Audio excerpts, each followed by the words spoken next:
Okay, hello everyone, and what an exciting episode. The king is back.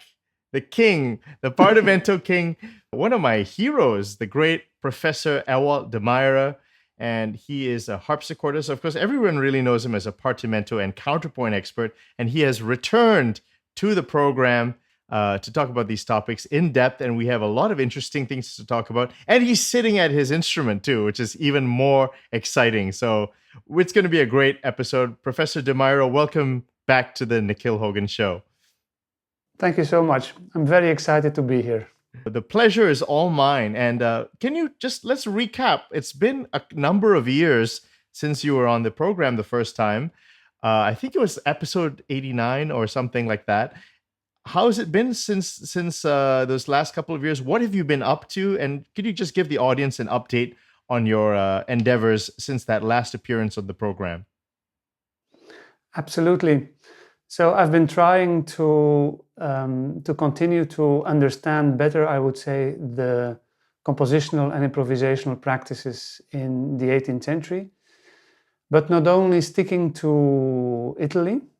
I've been looking into quite some German sources as well. So, for instance, one of those sources that I really appreciate is l'ABC Musical, the Kirchhoff, which is a collection of preludes and fugues in partimento notation, and which is of a high quality. And another collection I find particularly interesting is the third section of the Große Generalbachschule by Johann Mattheson, who basically is a bad composer, but for a reason which is quite unknown. He has composed or stolen, I don't know, a great collection, of partimenti. And what is interesting with that collection is that he gives some explanation. So you first have the partimento, and then you have a couple of pages of explanation where he shares with us what he thinks that is important to know to realize that partimento in a good way. Voilà, that was that's the first section, so to speak, of what I'm doing, what I have been doing, still doing. And then another point of interest to me is actually, how would I say it, is the output of the students in Naples. So as you know, they went through their training, their counterpoint, their partimento counterpoint training. And then that training of counterpoint becomes gradually into composition. Actually, there was no difference between counterpoint and composition what regards terminology. And there is still a lot of work to be done in that era. Specifically the compositions that those students produced. And so until now I have been studying the most complete corpus that we have, the most extensive corpus that we have of that type of sources. And that is the compositions that Domenico Cimarosa wrote as a student at the Loreto Conservatory. And so I've been studying that, written a couple of articles, and I have some exciting plans with that, but that's still a little bit of a secret. So in a couple of years again. Really, I think you are very well known for being an expert on the pedagogy of Fedele Fenaroli in Naples. And also want to mention to everyone, there's if you haven't seen it, and you're into partimento and you haven't seen it, you have to look at the critical edition of Fenaroli's Partimento, which was released by Professor Demeyere. It's really wonderful. And maybe we should start there, Professor Demeyere. We should talk with Fenaroli which I think a lot of people are interested in. He's probably one of the most popular collections of partimenti. His rules are super popular. In terms of partimenti, it might be the most famous. And before we start in his pedagogical curriculum, do you want to just introduce to the audience who this man was, his significance, and why we should consider his partimenti as a good starting point? If we look at all the collections of partimento and of rules that we have in Naples, it's perhaps not an exaggeration to state that those by Fenaroli are the most consistent and the most well constructed, as I've said earlier, starting from scratch to arriving at being able to produce very complicated stuff like preludes and fugues. He's also one of the exceptions in his time to have published a collection of rules.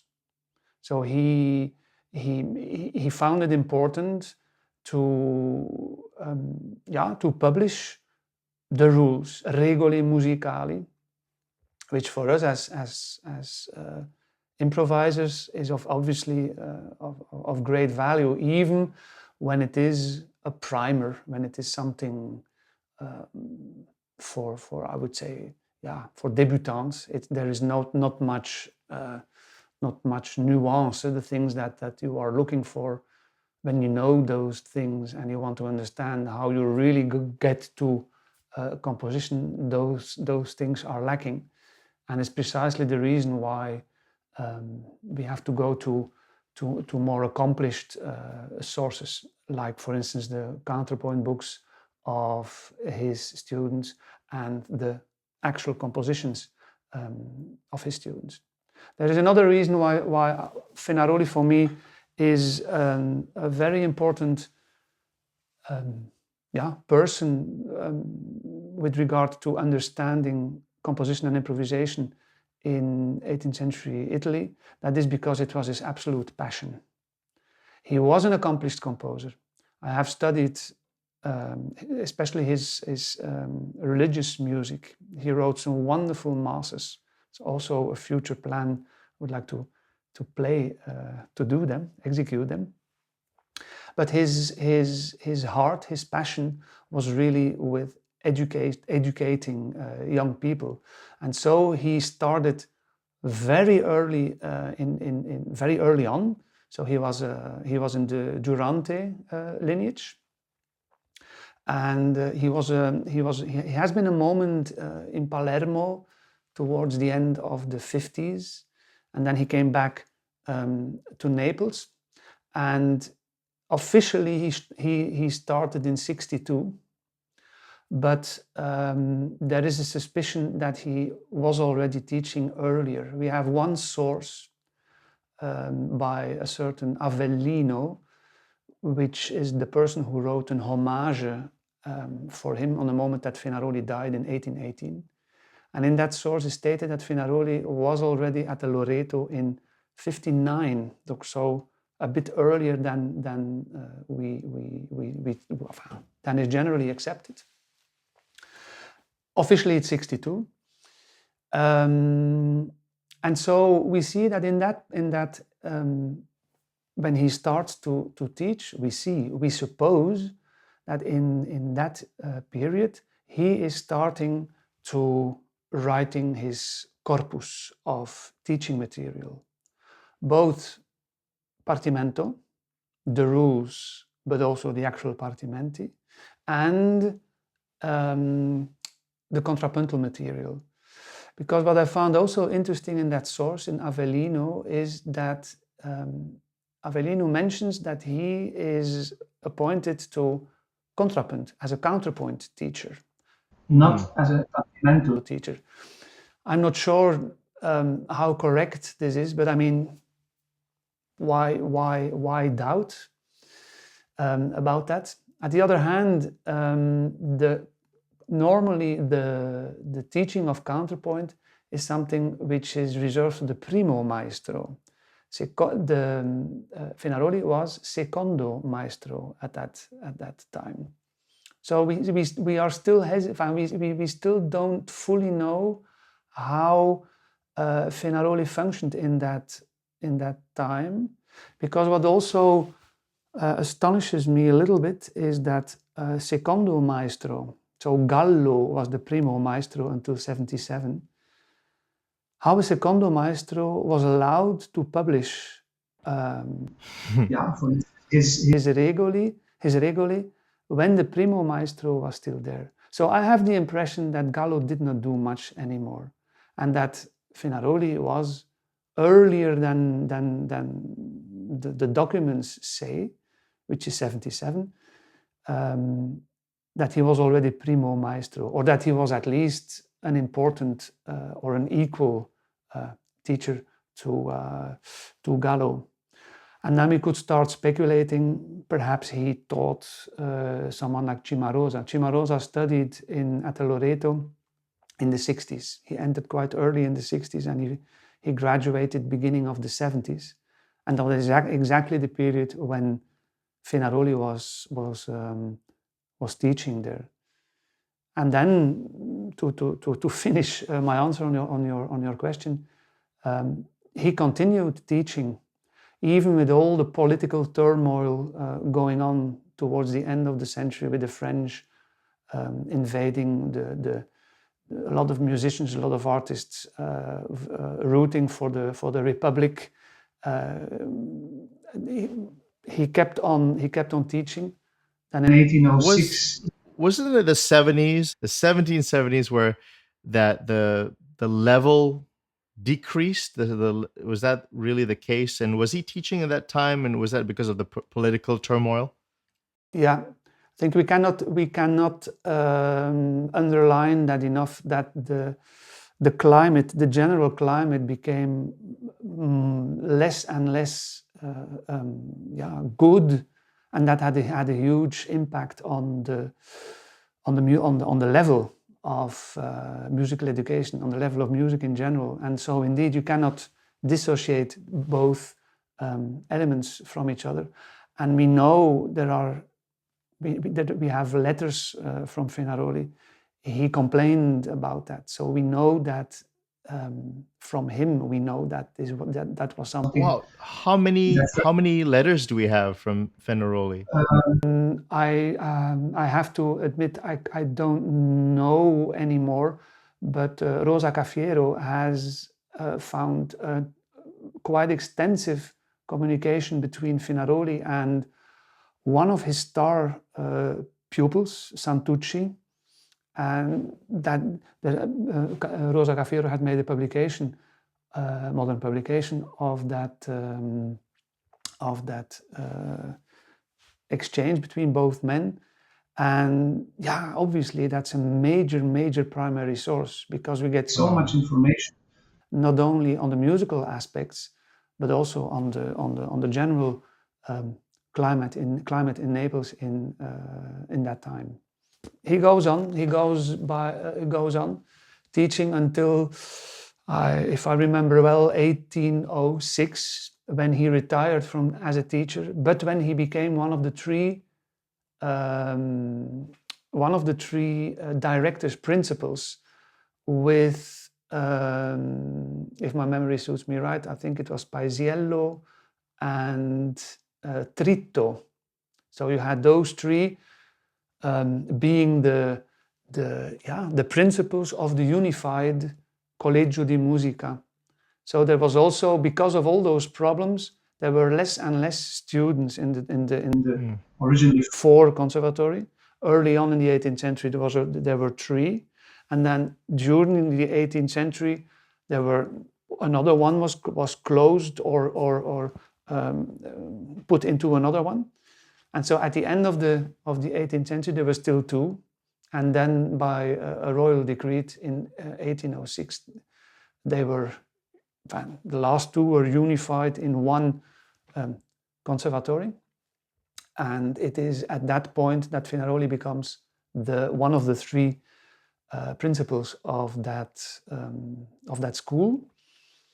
And what is for me very touching is that he died of cancer. He died he died of cancer if I remember well, beginning of January 18. Yes, and he kept on teaching until December 17. So Wow. in spite of the fact that he was obviously very sick, he was so passionate about teaching that he continued, I would say, until the bitter end. Yeah, wow. Well, we need him today. We certainly need him today. We are in big trouble today. So we could use another Fenaroli, that's for sure. Absolutely. As you know, I'm a big fan, and the reason that I am so into Fenaroli is that it has always puzzled me that up until my critical edition, there was no critical edition of the most important partimento corpus we have. And then I refer to us as the community, we just went to the edition that Emanuele Imbimbo made with Carly when they were in Paris. They had to flee to Paris because they were part of the Republicans, so to speak. So they went to Paris, and it's a beautiful edition. Imbimbo made a beautiful bilingual edition, Italian, French, and that is actually the first time that the partimenti by Fenaroli have been published. But there are so many issues with that edition, and that was for me actually the main reason why I have plunged myself into Fenaroli, because I wanted to do the man and his amazing pedagogical output justice.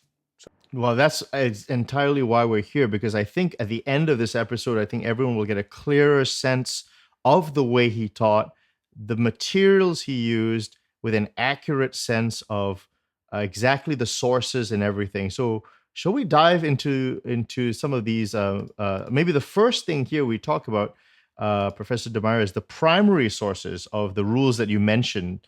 And so could you talk about the various editions that were available? Wasn't this reprinted how many times was this reprinted throughout history? I never made the it's so popular, right? It was so popular.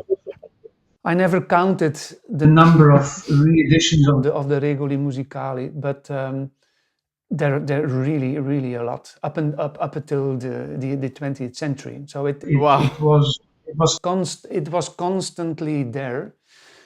And what we do see is that the approach probably changed, not probably, the approach changed from being a keyboard practical craft to a paper-based craft. So they still used the same regole. They still had the grammar, so to speak, the syntax that Fenaroli put forward. But the way they used it was more as was on paper, was more as a harmony exercise. Obviously, with the big difference that in a harmony exercise, what do you do? What is the basic starting point? You see one note, and you see the next note, and then you will judge what are the possibilities for the two chords that I can put on those two notes. And then I look to the third note, and then I will look which type of chords can go as next chord. So that's a very modern approach, and that is something which was quite different I would say, in general in the 18th century, when one was thinking more in phrases. So that was still preserved even in the 19th century. But as I've said, it is more. It has become more a written craft than a craft at the keyboard, as it was in Fenaroli's time. Although he probably also contributed a little bit already to the more fixed more fixed realizations, plural, not singular, but I will speak about that perhaps a little bit later. Now I will answer your question regarding the primary sources. For me, if I look at everything we have from the Fenaroli circle, so to speak, I consider the editions of the regole, the handwritten copies of the regole, and then all the manuscripts with the musical examples and the partimento as primary sources. Why? Because those sources, so at the one hand the regole, at the other hand the manuscripts with the examples and the partimenti, reflect 100% what Fenaroli did for about 50 years in his life. 50 years of teaching, wow. Yeah, if he starts, even a little bit more, if you say that he started in 1759 and ended in 1817, sorry, voila, almost 60 years even. The core business is this. So you have those sources, and for me that was also an eye-opener when I started digging in Italian archives and libraries. I kept on seeing the same things, and I have a great friend and colleague in Peter van Toer, so we shared our knowledge and we shared our sources, and we saw that these things come back, but so many times. Right. in Almost the same order always. So it's not that in one source you will find a certain order and then you will find another source that completely contradicts that. No, Right. there are small difference, we cannot deny that, but the overall structure is overwhelmingly consistent and coherent, that you cannot So if we take 1775 and 1814, are you saying then that generally speaking, even though there's a gap of 40, 50 years, the rules are generally the same, and even the partimenti themselves are the same exercises decades ago? That's fascinating with Fenaroli, that he sticks to his material, both for partimento as for counterpoint. You see also the counterpoint exercises. You see them come back, even when we are early in the 80s. We have a very important source beginning of the 80s, and we see coming exactly those exercises in the 19th century, at the end of his career. So other teachers varied their musical material. For him, it made more sense to stick to that same material. Why? Because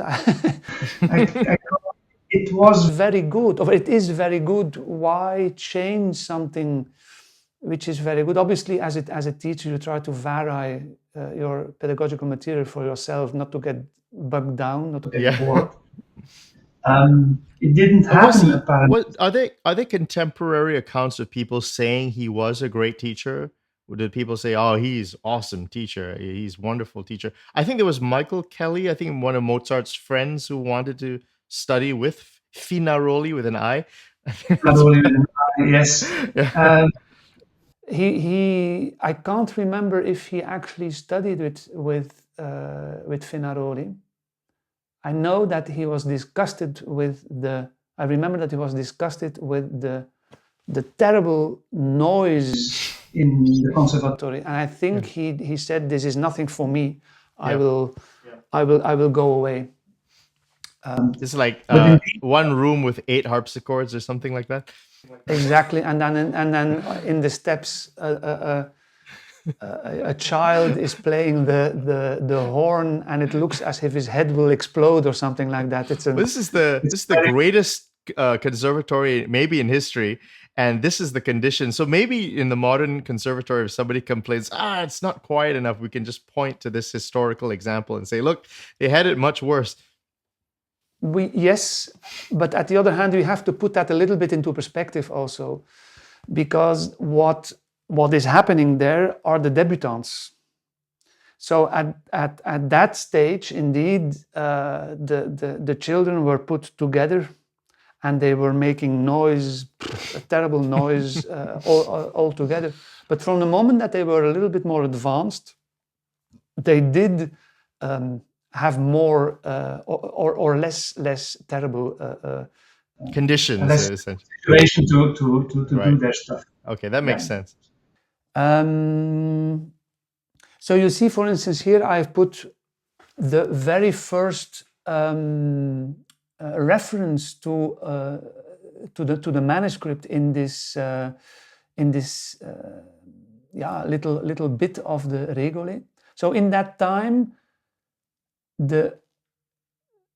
let's say that editing was cumbersome. Right. It was not at all a fluent process, and it was very expensive. And so when you see the Regole Musicali for the first time is published quite late, I mean in 75, that the process of printing was still quite primitive. So there are no musical examples in the Regole. And how did Fenaroli find a solution for that?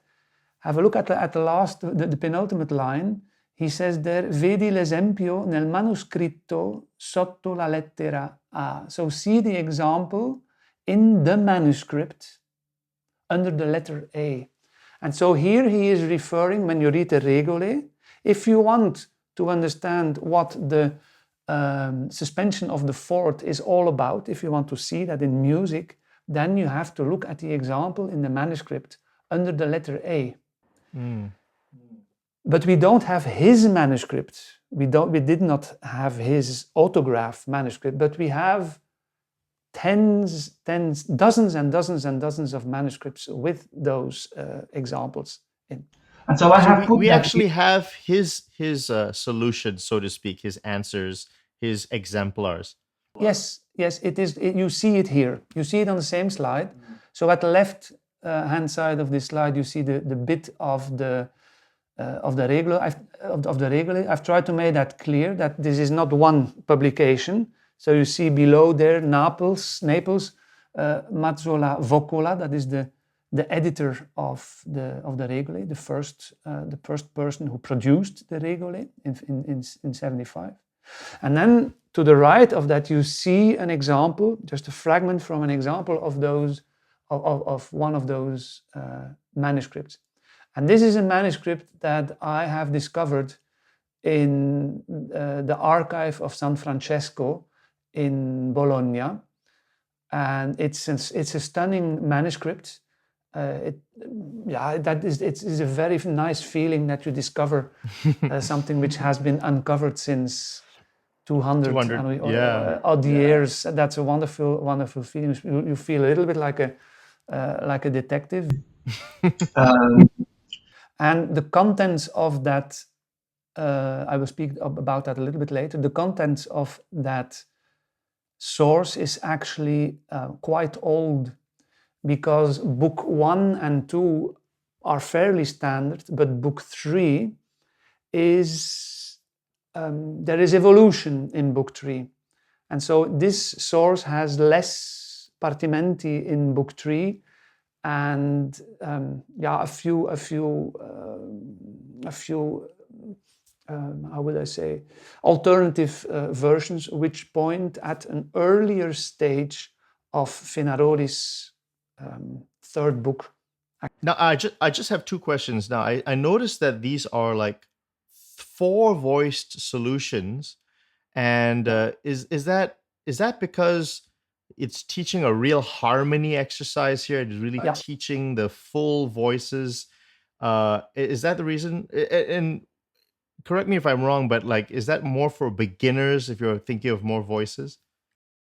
Excellent question.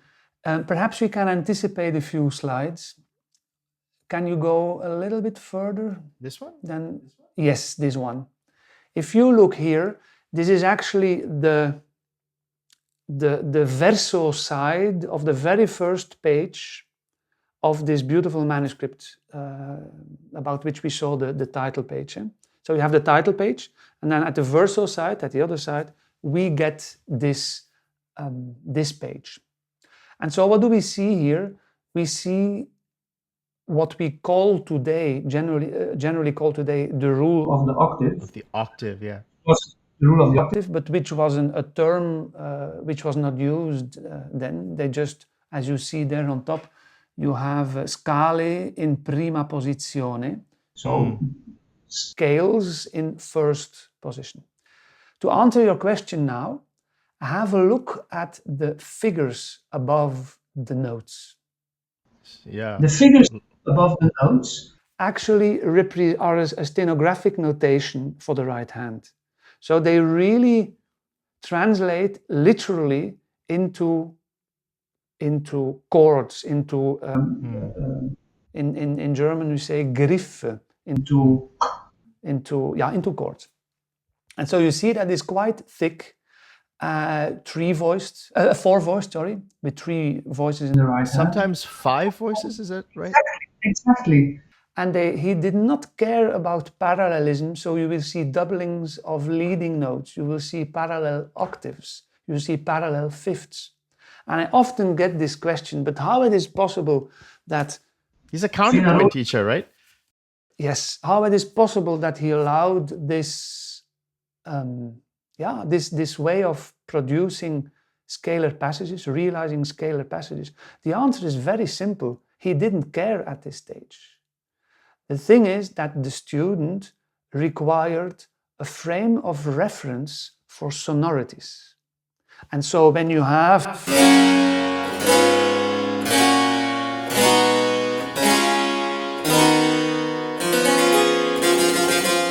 with the double F sharp, he doesn't care.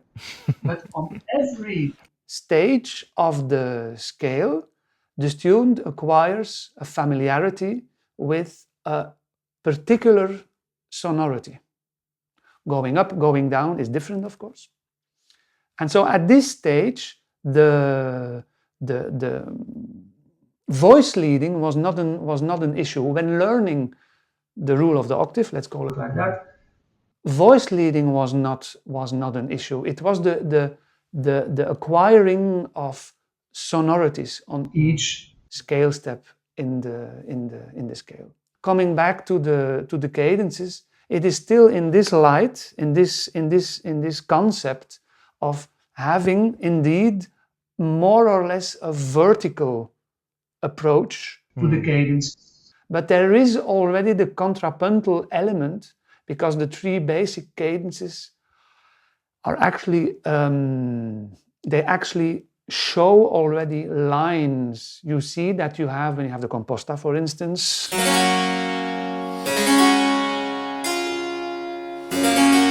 you have a suspension. So there is both an element of verticality, but at the same time there is an element of horizontality.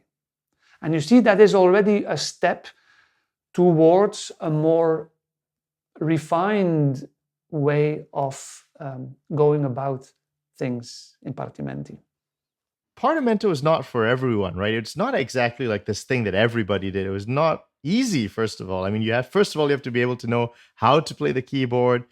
You have to be able to be a good reader. And then you have to have a creative side to yourself that you need to have some talent to be able to conceive of these. No, I don't think every single Neapolitan boy had the enough of it to be skilled. So would you say that this was for the composer track, so to speak?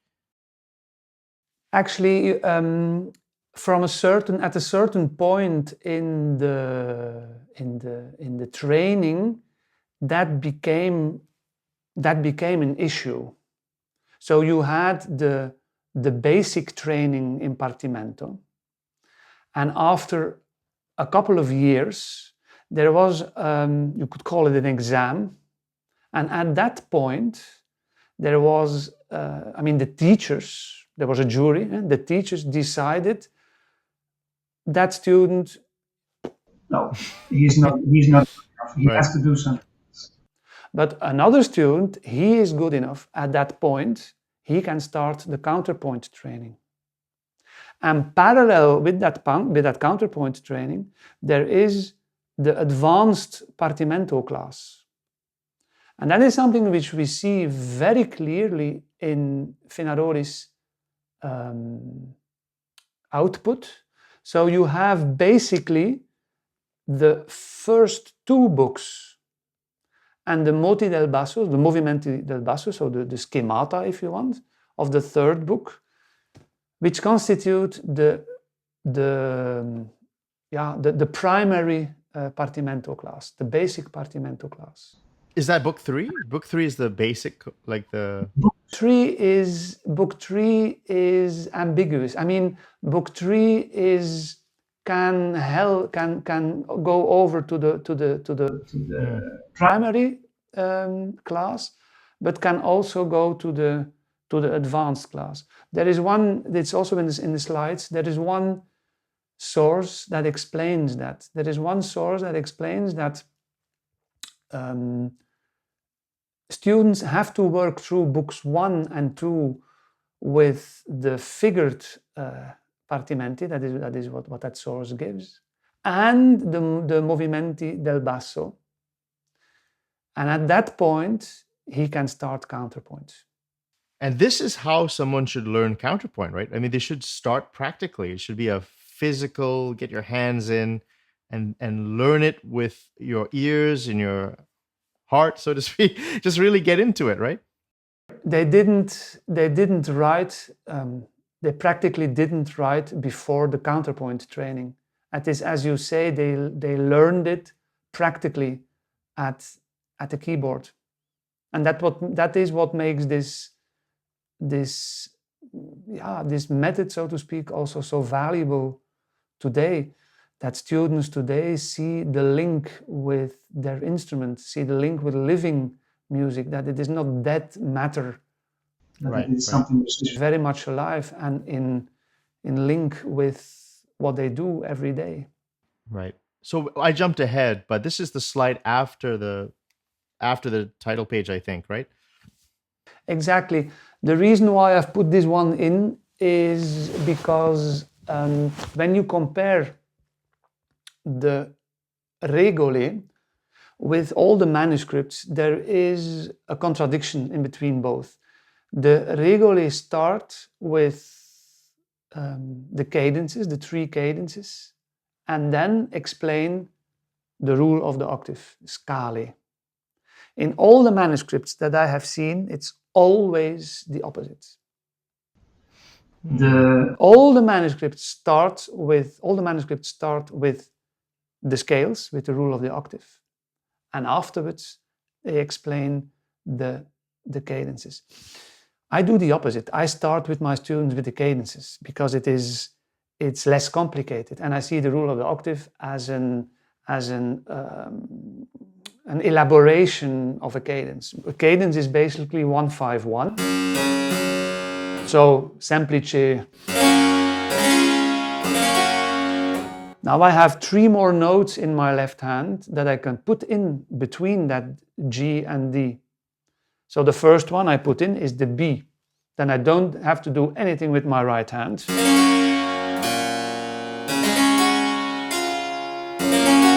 Very simple. Then I can put in the C.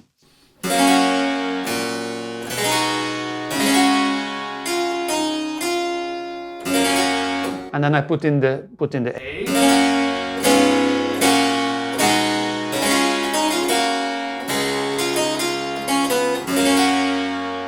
so I have I my think cadence. I have to stop talking and we just play for the rest of the interview. What am I doing talking? What is up with the talking? Okay. Thank you. Please, go ahead. Go ahead. And so here I have put in a couple of pages from regole, where you see at the right on the right page here, delle cadenze. Here he starts to explain the cadences. And then when you go to the next slide, he finishes the cadences. And then the next topic is delle scale. So that is, that's different in the regole and the manuscripts. You always have this difference. In the regole, order is cadences, scale. And in the manuscripts, it's always scale and then cadences. Now, and then afterwards... Oh, go ahead. Go ahead. And I just wanted to say... Yeah, go ahead.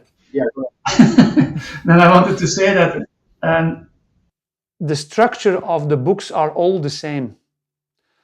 Each book starts with rules and finishes off with a series of partimenti. And this is what you see here. So we've had the section on the scale, we had the sections on the cadenze, and now we have the application, so to speak, of what we have learned concretely in a series of 16 partimenti. Does Fenaroli expect you to do like Parma level manuscript realizations of the first one, or does he really want you to just play simple consonances in the first? I mean, does he expect you to be like, do we come back after a few years of practice and really show off this partimento, or is there a certain limitation of the expectations of what the partimento wants you to deliver? Excellent question. If you look at the first book, obviously those partimenti do not have the ambition to be basis of accomplished compositions. If you look at the first one, you get something very simple.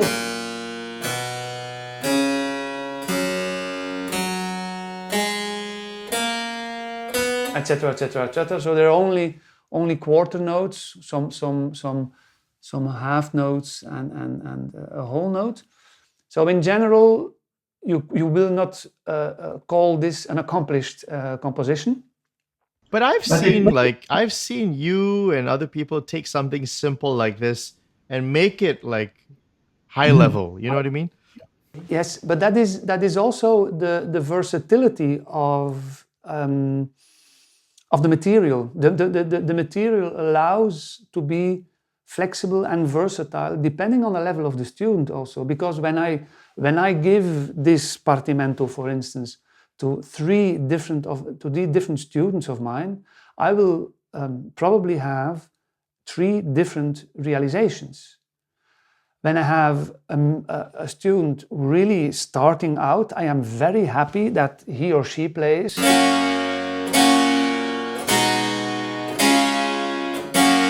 which is not my sounds good to ideal, me. but it's not ideal artistically, because it's quite vertical and there is not much attention going on in the realm of counterpoint. But perhaps I have a student that is a student who is talented and who plays, I don't know, one day this version, and then who wants to make it more accomplished. And then we could already go from 4 parts to 3 parts. 3-part realization, which allows much more detail, much more attention going to the quality of each individual phrase. Instead of repeating that G thrice in the first bar, I could decide on putting a half note, a dotted half note, and having a horizontal ID, and then in 3 parts, with, for instance, in the middle part, then a parallel third in the middle voice. When I play the G, I play the B on it. When I play the B in the bass, second beat, I play the D on it. Beautiful. Then that D will leap down to the A.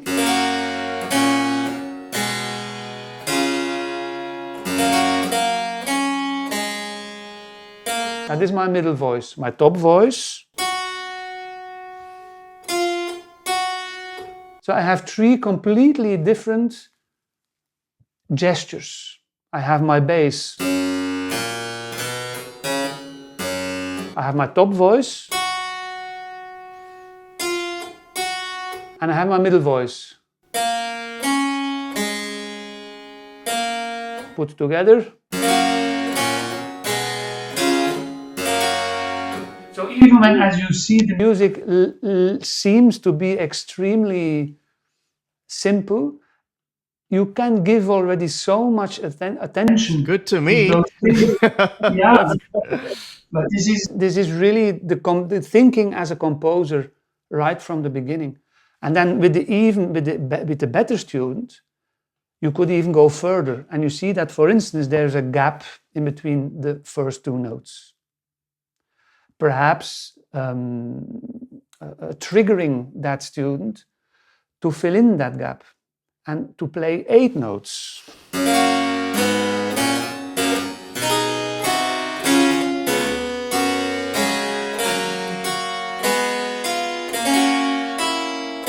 Etc., etc.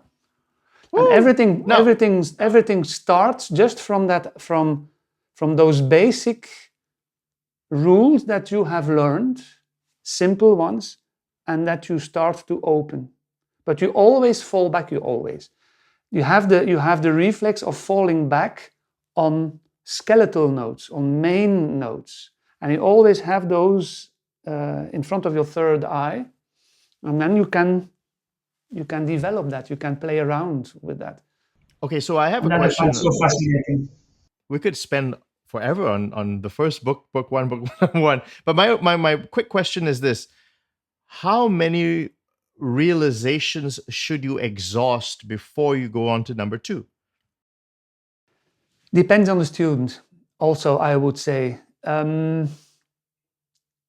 this is a hugely important point, and colleagues of mine, I know Peter van Toer also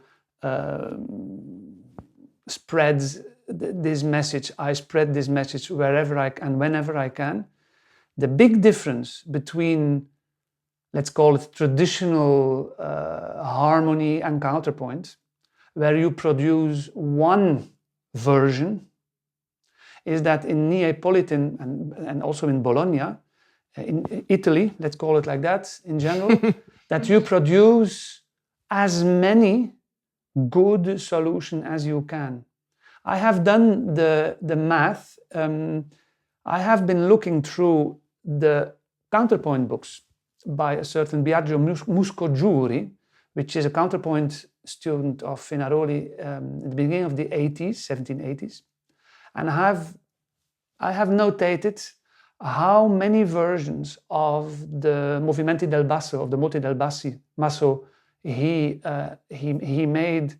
And there are Moti del Basso where there are more than 30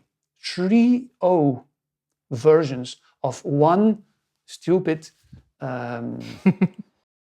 bass. So that is not always possible, of course, when you have a little partimento like the one that we have here. But the idea is, I want to explore as many options as possible, because I am being trained as a composer, and as a composer I have to be as versatile as possible. Right. We should talk a little bit about book 2 now. Now, book 2 is it's a step up, right, from book 1. Yeah, book 2. As you see, I've stipulated a little bit what the contents is. Book 2 is a step up. In book 2, the focus is completely on suspensions. So suspension basically is a foreign note, vertically a foreign note, with preparation. So this means that foreign note in the former chord, in the former sonority, was a consonance. On the moment that we are on the strong beat, it becomes a dissonance. That is the suspension. And then it resolves. 95 times out of 100, it resolves going down. That's the basic rule. I've played the composta. The composta is already a beautiful example, actually, of this concept. That's also something which is typical for this kind of training is that things are introduced without too much explaining them, and then afterwards we get more into that thing. And the suspension is already dealt with briefly when you do the cadences.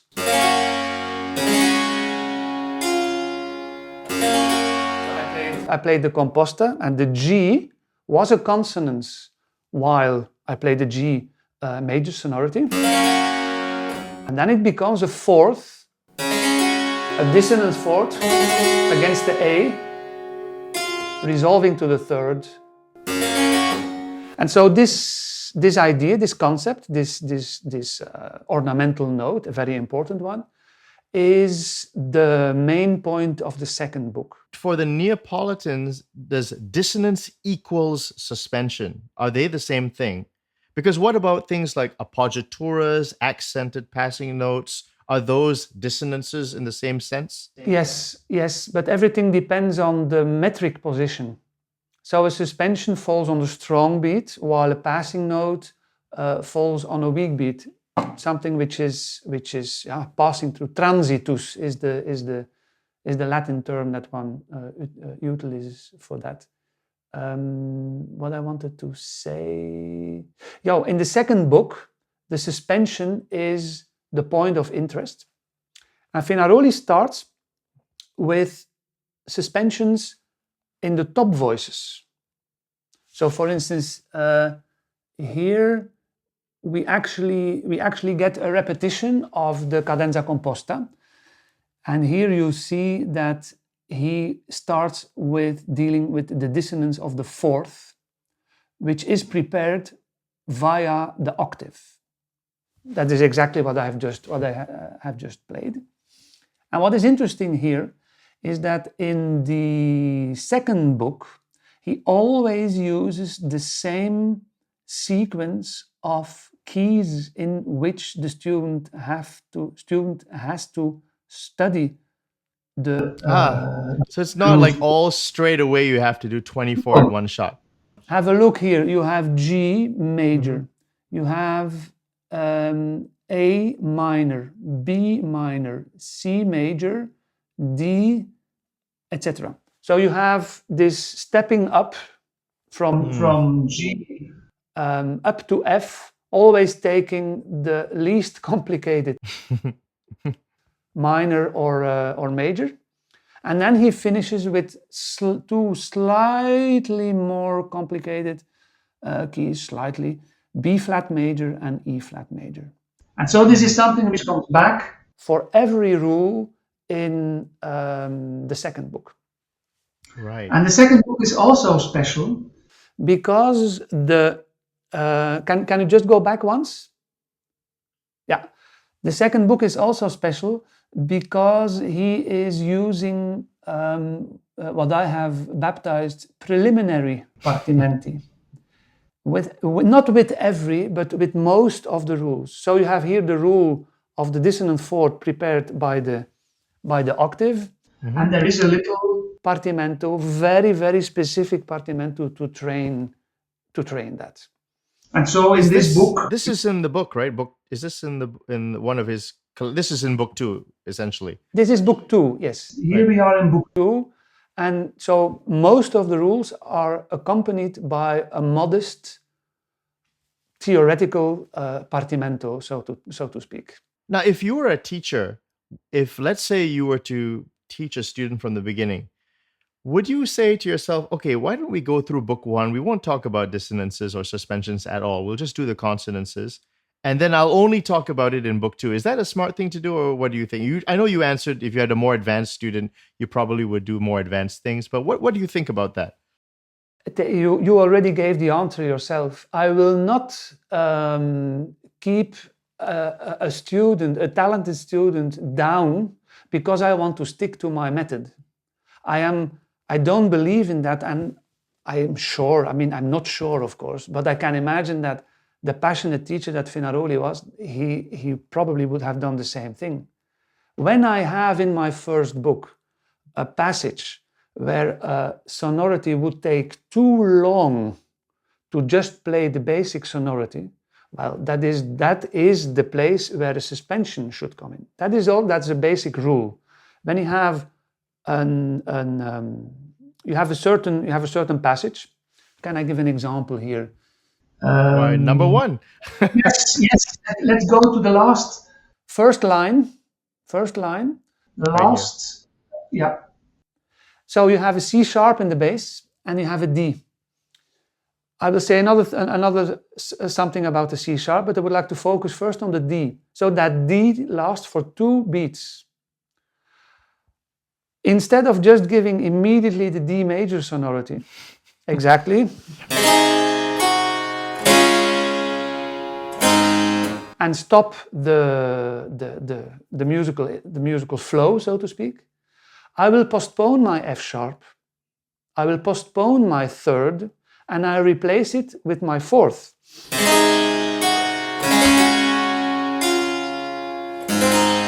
And so I gave a musically interesting solution to a small rhythmic problem, to a problem because the note, the D, is actually too long.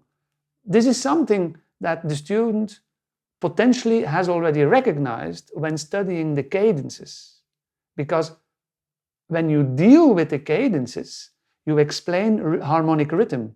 You say that when your bass note on 5 lasts 1 beat, you play 1 chord, 1 sonority.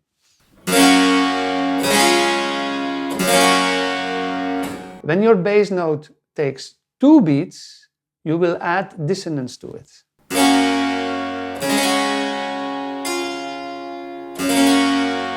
And as such, you give a musical... Is that better? Is that superior to maybe just playing another note of the chord? So maybe 2 separate notes of the chord. That's a position change. We just noticed that they did not find that the first choice was not to do that. The first choice was to add dissonance to it. The other, can you put the thing back, the slide back? Okay. That's it, yeah. Now I have spoken about a consonant chord that is too long to give directly as it is, so we add dissonance to it. You could also do the opposite. And we stay in the same bar. Let's look at the C sharp now. Okay. Being a good student. I know that on the C sharp, I would play a 6/5 chord because I go up from 7 to 1. So the rule of the octave says when you go from 7 to 1, on the 7 you normally play a 6/5 chord. But there I have the problem that again, that C sharp does not take 1 beat, but takes 2 beats.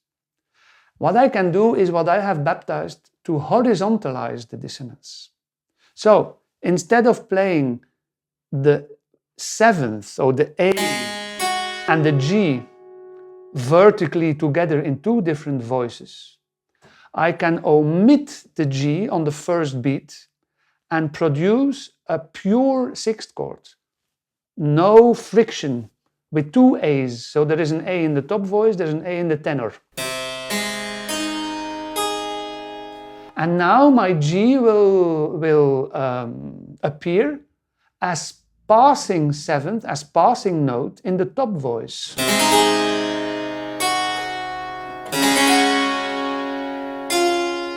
Ooh. And so, depending on the level of the student, I decide whether or not it is appropriate already to speak about those things. Or I can just do, as you have said, I will have a position change. I don't know.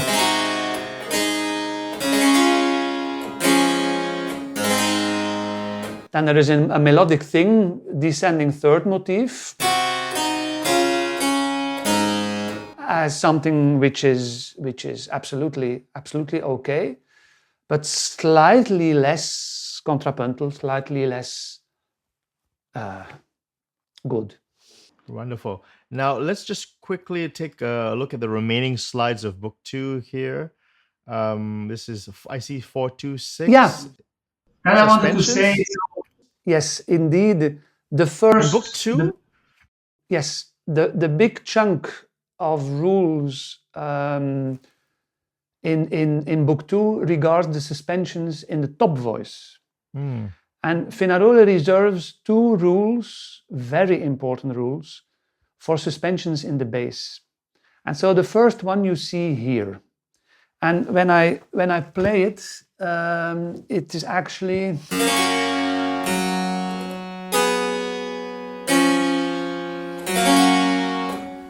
You see in the middle of the bar, middle of the first bar, you see a 4-2.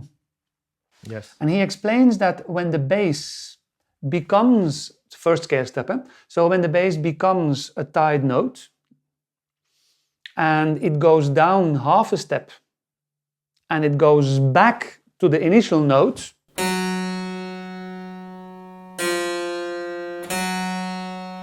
in that case you have to play a minor fourth, he calls that. A minor fourth, right? Minor Which fourth. is what... We would call it a pure fourth, of course, but he speaks of a minor fourth. So can you know this? Do you know this piece?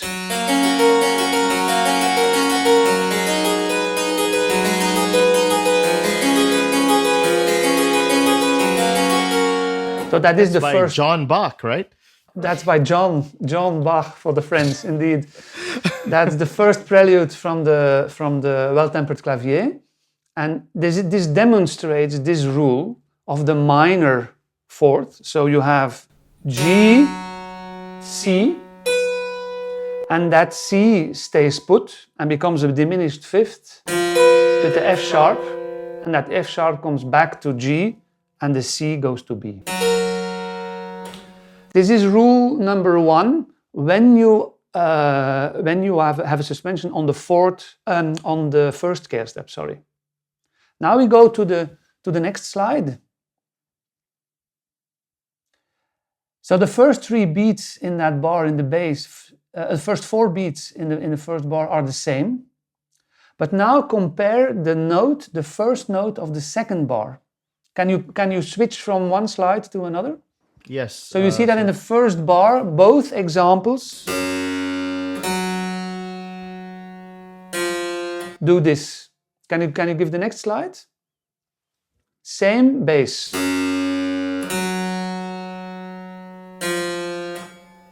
But now the big difference is that the note that opens the second bar is not a G anymore. It is a E.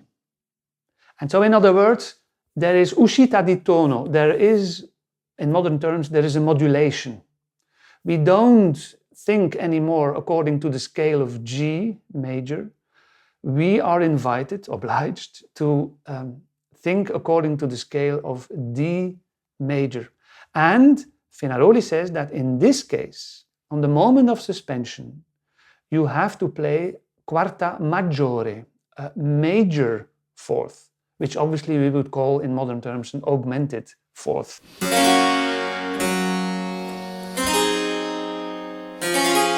And then you hear, yes, this sounds as D, and then the conclusion is indeed Now, Professor D major. Demeyere, in the rule of the octave, why is there such a fancy chord descending? Why is that non-key note in the rule of the octave descending?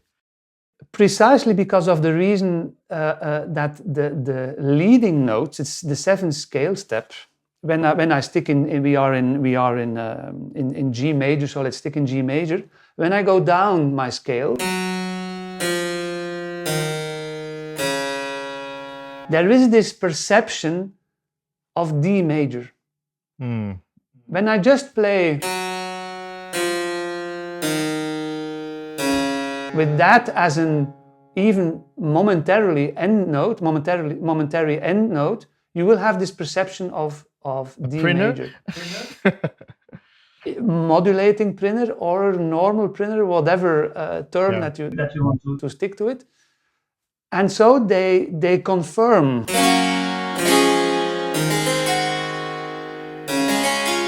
And now at this point, if rats have eaten the score, it happens that rats have eaten the score, you cannot know whether or not you will stay in G or whether you will stay in D or whether you will reconfirm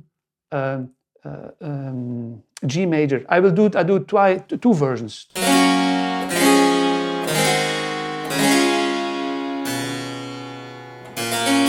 So there we have G major. So I have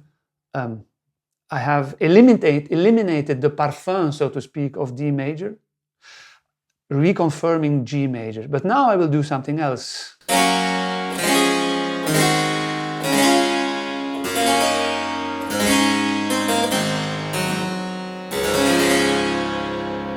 In this case, my initial gesture, which was ambiguous, is it D major, is it G major, is made very clear that the D major that I have suggested is really D major. And that is beautiful. To accept that there is this ambiguity in the rule of the octave. And in a minor key, of course, but I felt that you were going into that direction. In a minor key, you don't have that ambiguity. Because in a minor key, this is such an amazing chord. but it stays very well put in G minor because of the E flat. There is no E natural. So you have that augmented sixth, which keeps it within G minor. So there is no possibility of going to D minor via that chord. Then you have to raise the bass from E flat to E natural. There I am in D minor, while I stay in G minor. Beautiful. And this is the last slide now for book 2. I guess this is an example partimenti. It looks definitely of another scale compared to book 1. Look at the whole page is almost black. Exactly. So this is the second series of partimenti, concluding. So you have a series concluding book 1. This is the series concluding book 2. And there are 14 instead of 16. But they have exactly the same key sequence. I found that just interesting to notice that we have exactly the same sequence of keys, and it's much more accomplished, as you see. It is not it's not a preliminary partimento, because you have you have a lot of different suspensions within one particular partimento. You see, for instance, here the opening is the first rule, is the 4/3, is the octave preparing the suspension of the fourth. But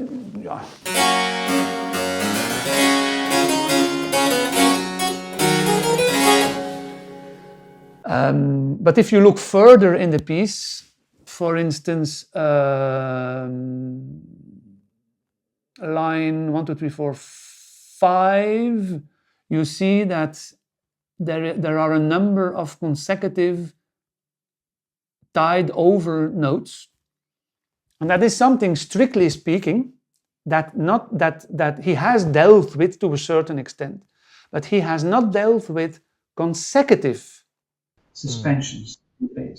And again, I see in those things that idea of anticipating rules, which will come in book 3, the moti del basso, so the right. Schemata, if you want, without too much going into it at this stage, but then expanding it when the time is right. But it has already infiltrated at an earlier stage. Can I say something else about this? Absolutely. Absolutely. Have a look at the first 2 bars. There are other versions where on the third beat of the second bar there is a D. So here you see a C. And I think that the reason why this correction or this modification or this alternative has been notated in certain versions is that you have to admit that there is a peculiar difference between the musical contents of the first bar and the contents of the second bar. The first bar is very busy, while the second bar is calmer. And that is always an indication. The student at that time knew that something special has to go on there. And that the busy part can go on top of the not so busy part. And inspiration-wise, otherwise, and the other direction also. So this means if you repeat the bass motif in the second bar, you would get... But obviously you need the D in the middle of the bar. You cannot play this in this style. This is not something one should do. So I find that interesting that in certain sources this note has been corrected, has been modified into D. Can you speak a little bit? Yeah, maybe you could speak on that, Professor Ewald. Can you talk about the differences in all the different manuscripts? Because you did a lot of legwork to find perhaps an authoritative sort of one that people can use as their main version of the partimento. Can you address that problem? Because there have been, like you said, thousands of reprints, thousands of manuscripts. This has been reprinted over and over and over. So how did you come to find like the best version of each partimento? That's again an excellent question, and at the same time, it's a question I think they would not pause. They would not ask that question, because partimenti are material they used to learn. It's hands-on material. It is not material that you cannot touch. It's not material that is holy, material that you would put on a pedestal and pray to, so to speak. And that is for me also the reason why, when I assess all those manuscripts, is that okay, there are a lot of similarities, but there is also quite some differences between them. Most of all, I would say, regarding figures, perhaps less regarding notes, although I find different versions regarding to notes, but more regarding to figures. And that shows you that the presence of figures is actually most of the time redundant, or not redundant, but like the little wheels on a children's bike. When a child starts to ride a bike, what do parents do? They put 2 extra small wheels at the back that the child does not fall over. That is how figures in the beginning of the training have to be seen. It's an extra aid, but in fact you don't need them, because you know the rules. That is the force of partimento. You don't need the figures to figure out, figure of speech, to figure out what is expected actually above that bass. And so when you see all those different manuscripts, as an editor, it's a nightmare, of course, because you have to, you have to make a decision. And that's why I was so happy that I came across one source also from the San Francesco in Bologna, which was for me the most coherent manuscript of them all. And I have chosen that manuscript as principal manuscript for my edition. But when I found alternative figures that were as good, I have included them in my edition via an ossia stave. So you will see, if you look at my edition, you will see the normal partimento, and then from time to time you will see a small ossia stave, and that is exactly a fragment, so to speak, that is different from in another manuscript.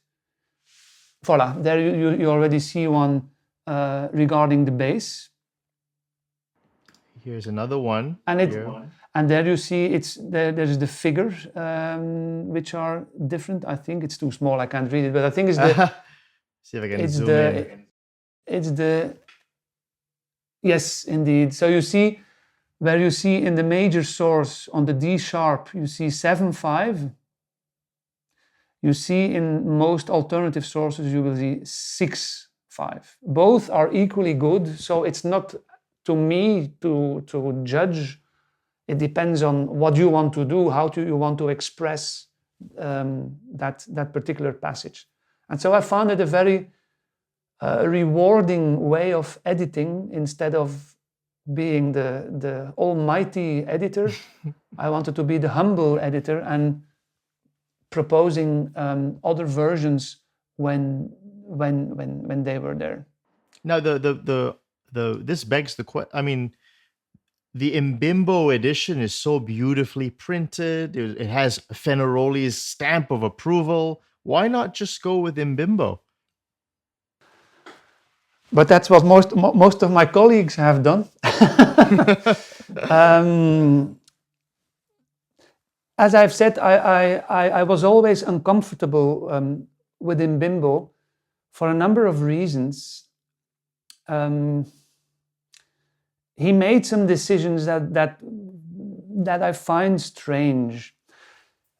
We know that Fenaroli was involved to a certain extent to the publication of Imbimbo's edition, but he complained of many errors in a letter to Santucci.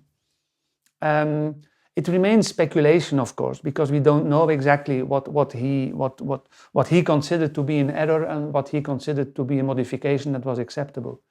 But there are things that, to me, are unacceptable. And the most unacceptable thing that Imbimbo has done, that is that he has moved all the partimenti from book 1 to book 2, but not opening book 2, but after the rules and the preliminary partimenti of book 2. So this means that you imagine you are a student. That means that you start with the rule of the octave and the cadences. No partimenti. Then you see book 2, suspensions. And then you have the preliminary exercises on the suspensions. And after that, you have the first series of partimenti of book 1. So it is as if you step down and you have a major step down. You have done partimenti which are much more difficult, and then you go to partimenti which are easier in musical contents. I've never understood that decision, and I cannot believe that Fenaroli would approve of that decision, because all the manuscripts show that. In your book 2, the critical edition, it doesn't start with 1. It starts with A. It starts with B, yes, C. But those are yes, exactly. The A is actually the preliminary partimento of rule number A. Mm. So this is not the series of 14 partimenti. If you scroll down, right, after the lettered numbered partimenti, you will see that there will be a number 1. Yes. So this is there we are. That's the number 1 that we just saw. Right. I bet you see the D, by the way, in the second bar on the third beat. And even this has extensive osiers as well. Yes. Wow. Absolutely. Wow. It shows you again the concern or the wish to vary as much as possible. Hmm. So not only when you are playing yourself, but also when you are copying. Why would I copy literally? Yeah. I want to change a little thing. I see another possibility for a musical problem. No, that's interesting, because now the final book is book 3, and we're not talking about the later canon and fugue books, but for his general actual pedagogy that he used for decades and decades, book 3 was the main book. And look, it has an enormous number of partimenti, 49, which is way more than book 1 and 2. That's not correct, huh? So we have to pay attention. There is confusion about that. Some people think that Fenaroli never thought prelude and fugue. That is not true. From the start, there was a fourth book. So Fenaroli's partimento curriculum consisted of 4 books. Book 1, Scale and cadenze. Book 2, suspensions. Book 3, movimenti. And that's a huge book. I will say something in a minute about that. But book 4 has 22 preludes and fugues. 12 in what I've called the common keys and 10 in more complicated keys. So we know that very, very late, especially for the Imbimbo edition, Fenaroli decided on composing a new book of fugues, 55 fugues. He calls it my 5th book, while Imbimbo calls it the 6th book. There's a lot of confusion about that, but it is very, very clear actually. So Fenaroli, for his long teaching career, had 4 books, the 4th of which was a real contrapuntal affair with 22 preludes and fugues. So Fenaroli, you would think, he comes from the Durante lineage. He would not teach. I was just gonna ask that, because isn't he Durante is known as a melodic composer over the bass? Absolutely, but you see that is not that simple. It is not that that black and white. Yeah. And what do you think? I mean, Fenaroli was a composer for liturgical music, and he had to train also students for liturgical music.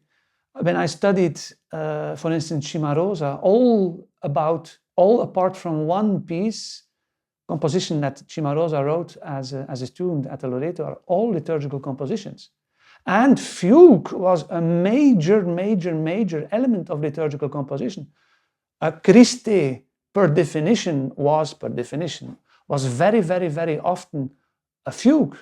In the Gloria, you find fugues. In the Credo, you find fugues. So if that has not been trained at the keyboard, incomplete, you are not an accomplished composer. And hence, the 4th book is a very important book with preludes and fugues, and was there from, I mean, at least from the 70s. So it is not something that he has composed much later. It was firmly rooted in his pedagogy, but it was the advanced course. Right. And when I have to make a calculation in the manuscripts of which manuscripts contain 3 books and which manuscripts contain 4 books or only 4 books, the majority is the basic partimento course. You find much more sources with book 1, 2, and or 3. Nobody made it to book 4. Book 4 was too hard. It's logical. It is at that point that there was a big test, and that the students that were not good enough were said, you cannot continue. It's only for the good ones. But just want to re-say that Fenaroli did whole his career did teach at the partimento level fugue, and he did teach counterpoint, and he did teach written fugue. So we really have to put that in context, that we don't say, the Leo school is only counterpoint, and the Durante lineage is only melody on a bass. It's not that simple. It's not that extreme. Now that you've said that about book 4, is Libro number 4 in the works ever in the future for the critical edition? I've decided not to do it because of the fact that it's not necessary. The material that that Imbimbo gives is good. Just that you know that his book 5 is Fenaroli's book 4. So I'm not planning on doing it because it's a tremendous amount of work. It's just not necessary. It was necessary with the first 3 books because that is really a very complicated affair. But for the 4th one, I've decided on not to do it. We skipped over my favorite book, book number 3, which has Yes. all the fun stuff. It has all the fun stuff. We can't leave Absolutely. book 3. We have to talk a little bit about book 3 and all the beautiful, Absolutely. beautiful bass motions. Yeah. Now, why does he have 49 partimenti in book 3? It's fascinating. I've been studying that and the sources of that 3rd book since so many years, and I think I have some plausible answers. But first of all, to answer your question in a very straightforward way, but there are so many movimenti, so you have to have a lot of partimenti to be able to internalize them. If you look at the quantity, if you compare the quantity of moti, of movimenti, in relation to the other rules, it's exponential. So there are so many movimenti del basso that you need a lot of partimento to be able to train them in a good way. And here also, when you look at the partimenti, when you look at the moti, the way Fenaroli gives the moti, he gives several options. Thank you for this one. That's a beautiful one. And I took this one because it takes the suspension in the bass a step further. You see That it All becomes the way down. all the way down, exactly the whole octave down. and he gives several options. So the first system is an application of a completely diatonic realization. So this means that you every note that you play in the right hand is according to G major.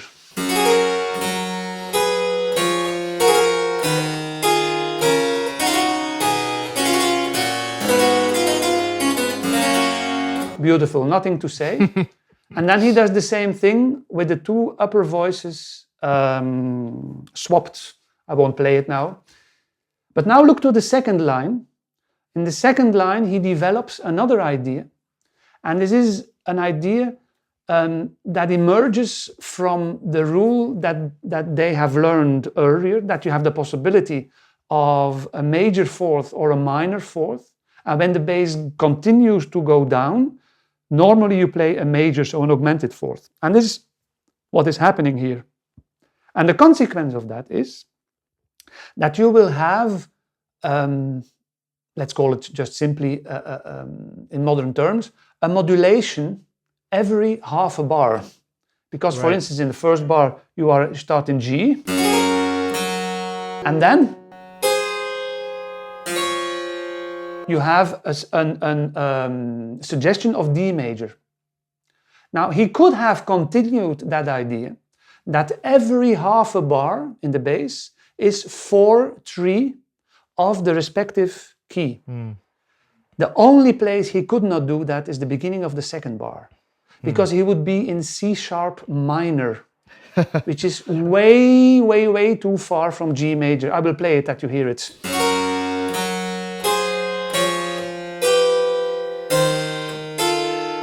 You immediately hear, oh my God, this is completely out of this world. And this is the only segment of this realization where he respects the diatonic realization. But all the other ones are focusing on 4/3 in their respective keys.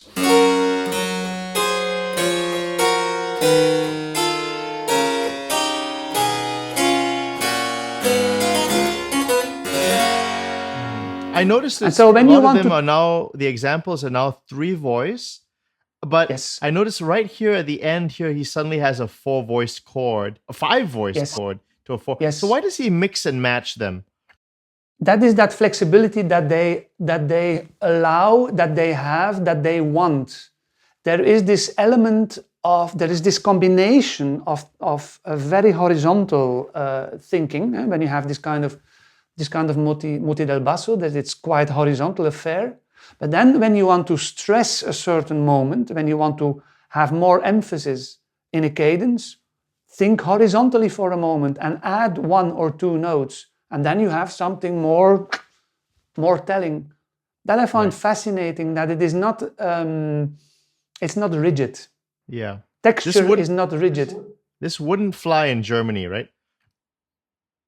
It would. Look to Bach.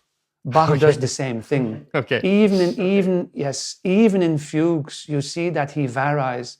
When he comes to the end of a fugue, he adds stuff. He wants to have more material. Oh, really? Because some people say that some people say that. I mean, people say that he's very strict with the voices and extremely strict with the voices. Which people are that? No, just kidding. People, them, they. No, I mean, no. It's not.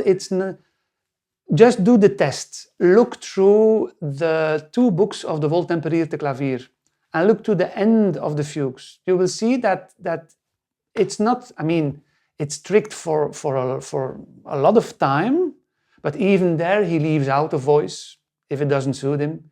Then the voice comes back. But towards the end, there are often more voices than the indication, for instance, in some editions for 3 voices or for 4 voices. So it remains flexible. And it is something which is very important to underline, that we have to have the same flexibility.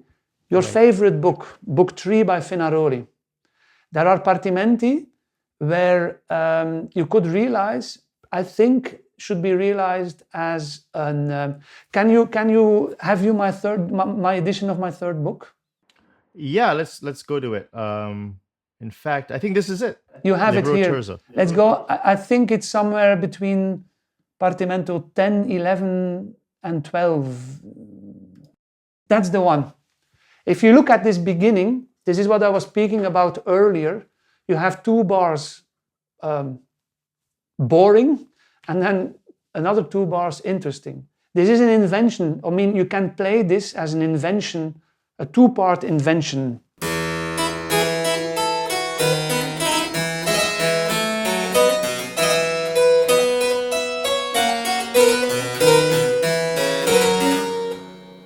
So I played 2 parts. Until now, only 2 parts. But look to what is coming now.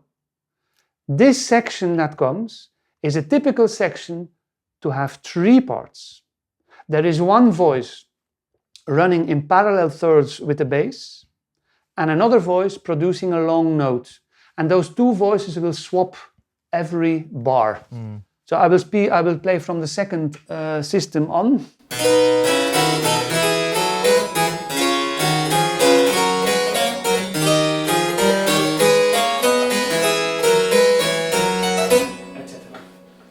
And so you see that this flexibility of changing of texture is something which is embedded in the compositional thinking. The beginning is actually, I mean, you can realize it with more voices, of course, but the essence of the beginning is 2-part setting, while the essence of the first episode is a 3-part setting, and thus I respect that. Now, why is this? What is going on here? This is this. I wanted to put this example in because I've spoken about the flexibility of the 3rd book. By the way, this is book 4 in Imbimbo.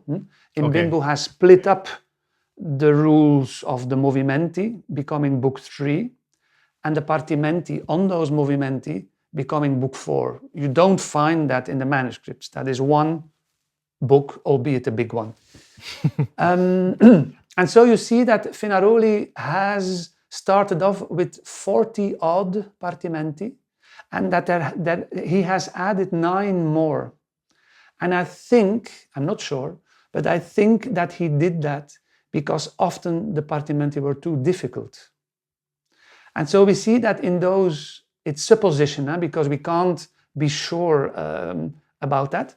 But I suppose that the new partimenti have been composed, have been added to propose a simpler partimento on a moto del basso that was already trained in another partimento that was more complex. That is something that I see. And then to answer your question, and I wanted to say first, but then to answer your question, we see that at the end of the collection, and that is in all the manuscripts that I found the case, we find 5 partimenti which have an indication for realization. So here you see that the first 2 bars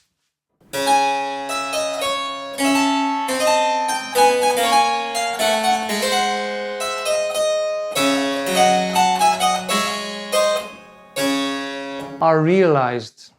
That's from Fenaroli, right? That's Fenaroli. That is Fenaroli. And I suppose that this is something, I will say another way, I suppose it's kind of a homage to his own teacher, Durante, because you know obviously that an important genre of partimento within the Durante partimento material are the so-called partimenti diminuiti. And so the idea of diminuiti is double. Diminuiti means on the one hand, diminuiti means on the one hand that the right hand is elaborated, for which he gives incipits. He calls them modi. So like here, you have a couple of bars, the realization, inspiration for realization. But often in Durante, I see the term partimento diminuito also regarding to the bass. Not many people see it like this, but for me, it also means that the original movimento, the original moto, has been varied in such a way that it has been provided with diminutions.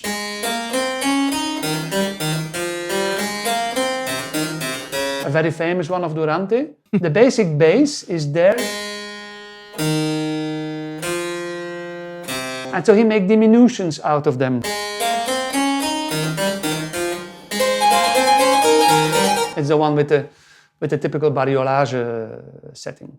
So there's this slide that I think might be a good slide to summarize it, which is an observation here by Fenaroli himself, is it? And is this by Fenaroli himself? We don't know. Okay. This is a slightly later source, and we suppose that it is something that Fenaroli might have said. That is, I've already mentioned this one a little bit earlier during our talk. So he says, here is stated that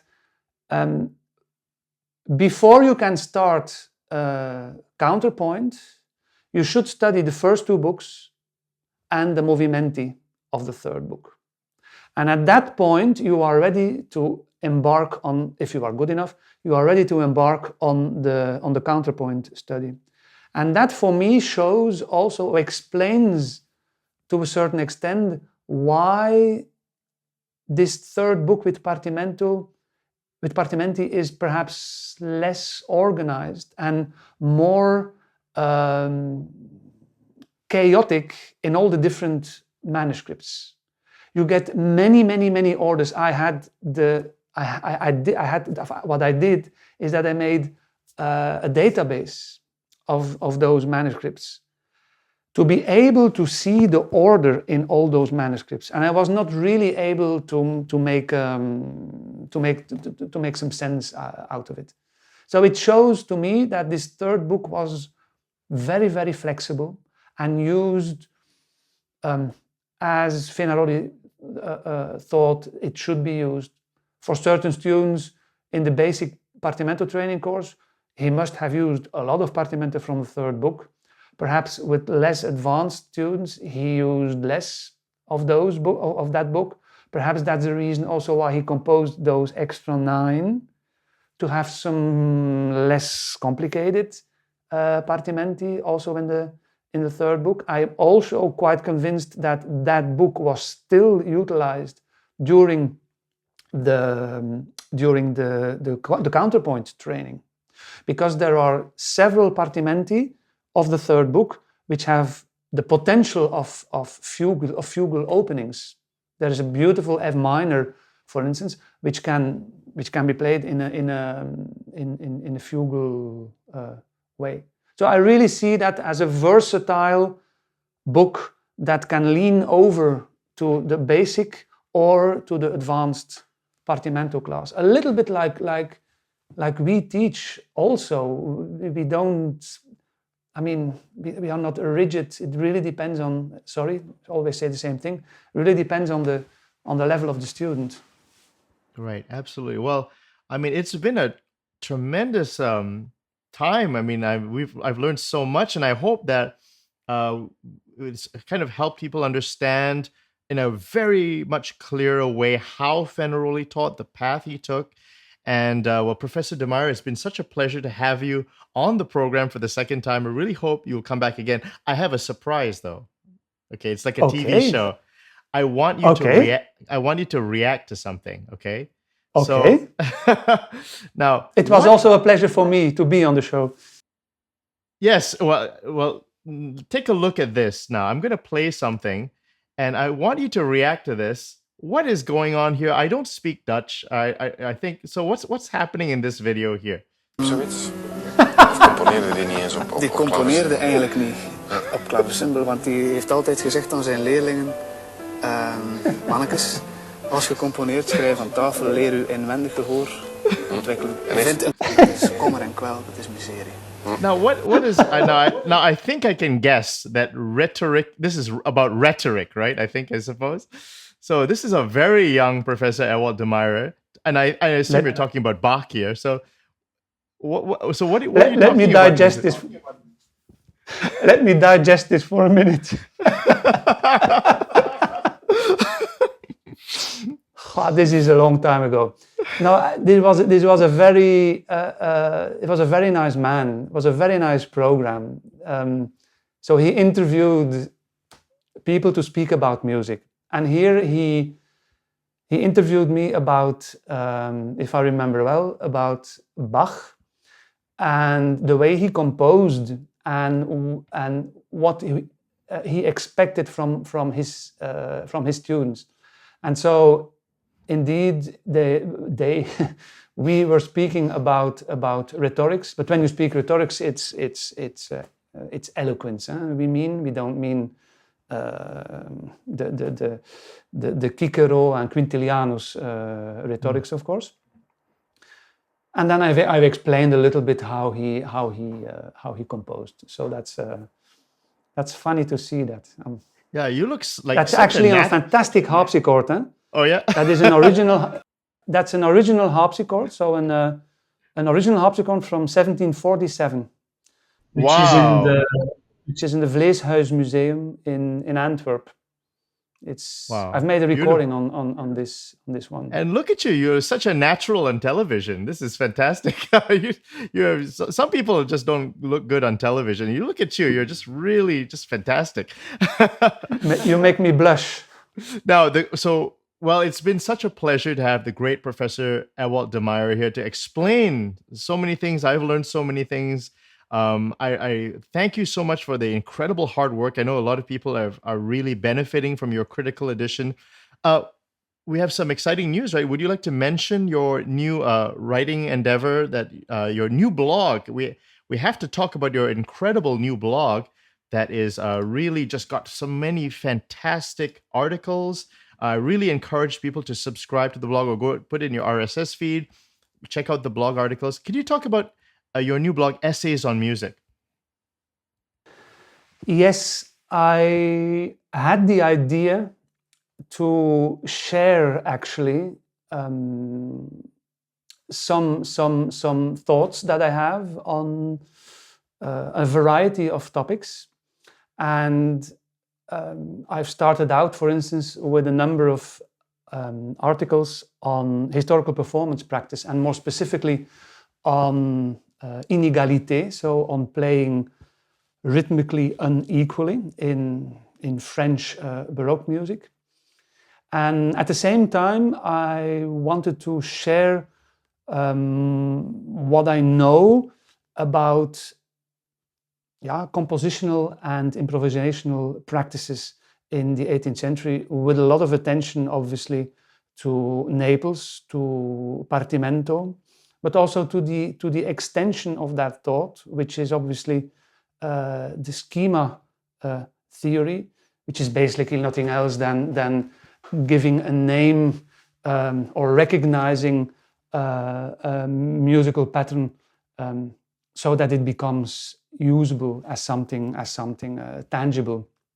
And that is an ongoing process. And you see, if you click on outline, that if you go up, you have outline, you have two categories for the moment, so historical informed performance practice, and you have schemata, that when you click on for instance, schemata, that you have actually like an index in a book. It's very easy to find your way around the different articles, much easier than on the home page. But so this is something which is going on, which will be going on for years to come, because it's also an important output of my research. Fantastic. And the big advantage of this, of course, is that when you compare that to a scientific article that you write for a certain magazine, I've published, for instance, an article on a schema that I have discovered has been published in 18th century music. The problem is often that it is very hard for people to find it. And there's a second reason I want to do this blog, and that is that I want to make the information usable at the keyboard. Because when you read articles, mine included, they are not immediately meant to that you sit at the keyboard and apply what you know, and apply what is written, sorry. And so my purpose with this blog is that I write not much text, but only the bare essentials, a bit like the Regole, you could say, by Fenaroli. But then I give a lot of musical examples, as you can see here, and I always play them. So the example that you see here, I have recorded that example and uploaded it. You can always listen, you can always make that link between notation.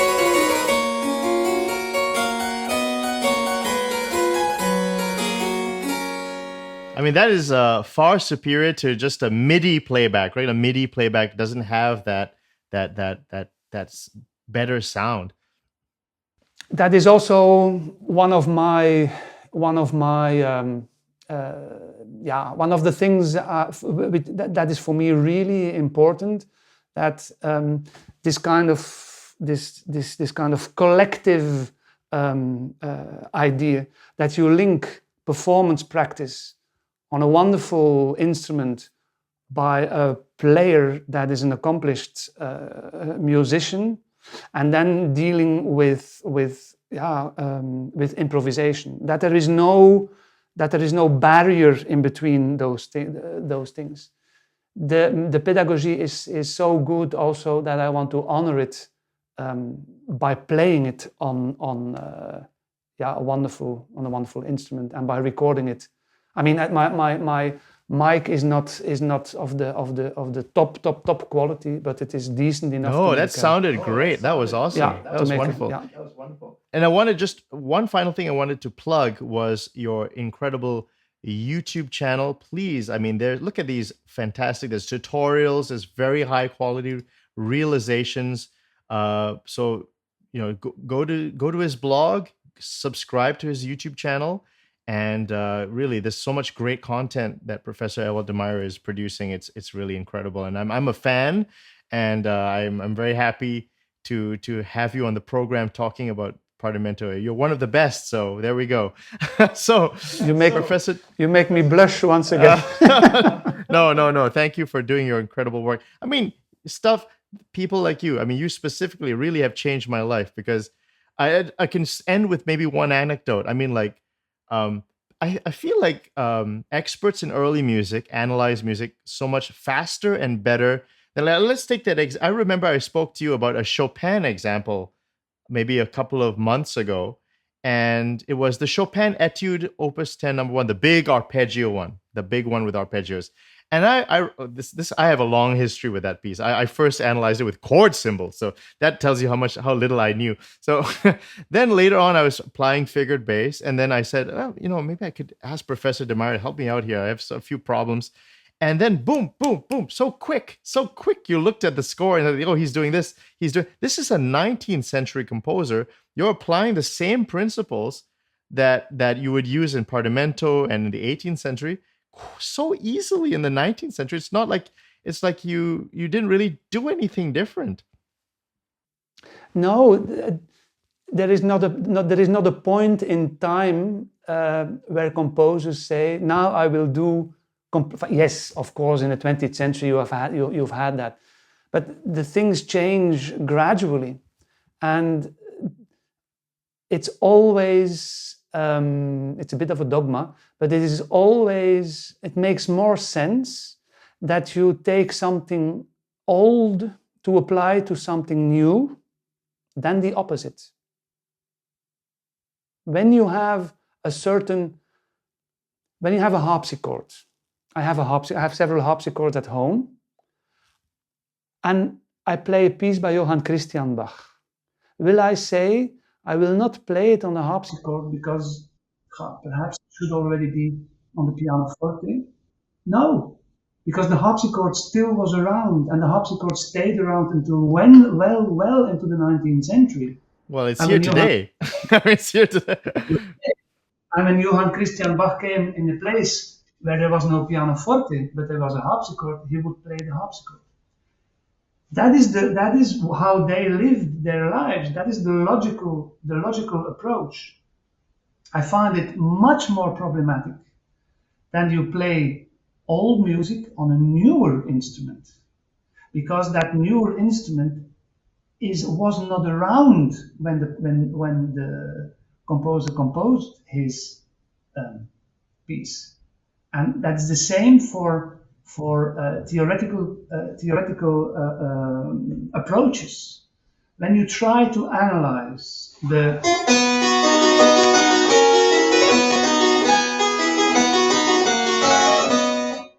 things that I have seen with the Roman numerals for those 4 bars are I'm sorry, but are a nightmare, because they do not explain what is happening, because they are a theory which is so much later and that you apply to something which is so much older, and so that it does not make sense, and it is so hard to make people understand this, and it's so hard to get rid of that when you analyze Mozart. I don't like the word analysis. I mean, you told me that when I saw that etude by Chopin, that I was quick. Yeah. But I have to be quick. I'm a harpsichord player. I'm a harpsichord player. I play continuo. I improvise. It is one of those necessities that I have to be quick. And so when looking at the score, you have to be quick in your actions and your reactions. If you want to call that analysis, okay. Yeah, I think you mentioned something about that training in Basso Continuo, right? It makes you so fast. Absolutely. When you play Basso Continuo from score, your eyes scan the complete score. Even when the Basso Continuo is figured. When it is not figured, the only way to be absolutely sure what chords to play is that you have scanned the complete score at the moment that you have to play a chord. That's the same thing here. It is such a simple piece, but it can look a bit complicated, and it's extremely difficult to play. Don't get me wrong, but musically, it is one of the simplest. It it's exactly, it's not for nothing that it is in the same key, of course. Yeah. It's a very simple concept. And so you put all the notes, instead of making them horizontal, you put all the notes, or the bass, or each or one note of the chord, you put them vertically, and you have what it is. You have the essence of the piece. Well, I mean, so insightful, and really, I think that sort of thinking is the kind of thinking we need more of today. I know it's an older style, but it seems to work. So, I mean, let's not throw it out. I'm avoiding the modern stuff. I want to go back to the older stuff because it works. It's just a system that works. And I think people like you, with your incredible research and playing and teaching, are really pushing it in the right direction. And I really wish you will come back again soon. You've really got me excited about instruments now. Now I think we should have an episode on instruments. Maybe we get a panel of harpsichordists to come and trash equal temperament and... No, I'm just kidding. Just, I want to have a panel of harpsichordists talking about the merits of other temperaments. That would be a better way of phrasing it. So that would be a good one. Count me in. Well, the great Professor Ewald Demeyere, thank you so much. I will talk to you soon. Bye-bye. Thank you. It was a pleasure. Bye-bye.